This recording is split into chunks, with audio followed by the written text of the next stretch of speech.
My name is Ralph Anthony Carbone. I go by Tony Carbone. I was an E5. I was an I seaman. Somebody would come through early in the morning, sometimes banging garbage cans, knocking bunks over, throwing people out of their bunks, lights going on, and we would have to march with I guess that's a 1903 Springfield in our skivvies. And we were there in the winter.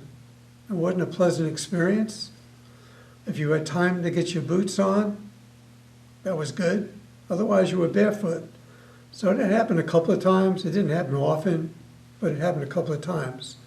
I know we marched constantly on that grinder, constantly.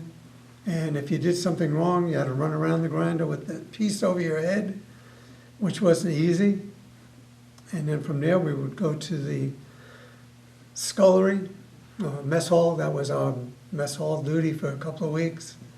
Yeah, boot camp wasn't was kind of different for me, because if you wanted to punch out somebody, then you're going to wind up in a brig, so you couldn't. So you had to bite your tongue. So yeah, it was not a pleasant experience. In boot camp, you had to do your own laundry, and they had this room outside, not in the barracks. They didn't have washers and dryers. You went out there and you scrubbed your clothing on this, like, similar to this, with water running down, and you scrubbed it with a laundry bar.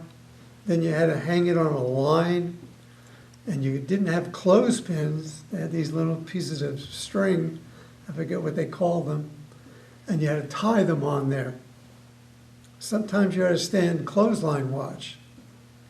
And you could be out there and it could be raining.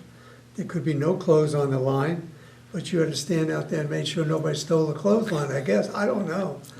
I did a lot of different weird watches in boot camp, fire watch, and things like that. It was a different experience to have to go everywhere with a rifle. And then when you came across a petty officer, or actually an officer, you were supposed to salute them, which was difficult if you had just gone and picked up your mail and you had packages in one arm, a rifle in the other arm, and somebody's coming along and needs to be saluted. And they made sure you did. So there was a lot of weird experiences in boot camp. So I've had a lot of good experiences with the military, some great experiences. The only negative was boot camp.